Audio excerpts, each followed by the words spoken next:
ओम साईराम नमस्कार सांग माने मु आज संध्या पूजार भिडटी आरंभ करुचे।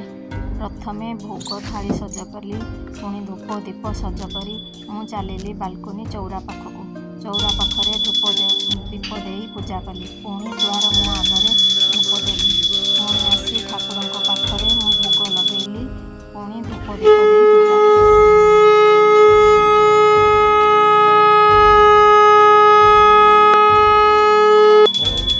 तापर धूप दीप दे भगवान पाखरे मु आरती कली। आरती कर सारी ठाकुर को प्रणाम करी मोर पूजा पाठ ये समाप्त है।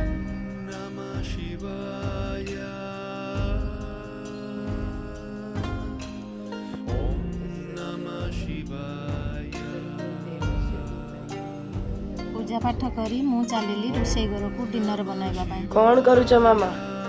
डिनर पई प्रिपेयर करछ बेटा। आज डिनर रे कौन? आज शनिवार ना, आज हमर भेज हो बिना प्याज रसुन कोन कोन लउची देखिबा। आज मु बुट डाली बोईतालुर तरकारी करीबी। प्रथमे बुट डाली को आधा घंटा बतुरे नेबा। तापरे प्रेशर कुकर रे बुट डाली बोईतालु आलू को रखी सिझेई नेबे।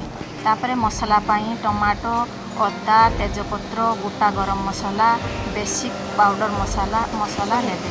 कड़ाई गरम होला परे तेल दे तेजपत्र गोटा गरम मसला कंचा लंका दे कषिले। तापरे से अदा टमाटो और बेसिक मसला जमीक धनिया पाउडर जीरा पाउडर हलदी पाउडर लुण दे कषिदेगा। कषिगला सिझाई रखिथिबा बुट डाली बोईतालु को पकाइबा।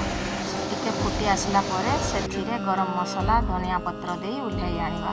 प्रस्तुत हो गला गरमा गरम बुट डाली बोईतालुर तरकारी।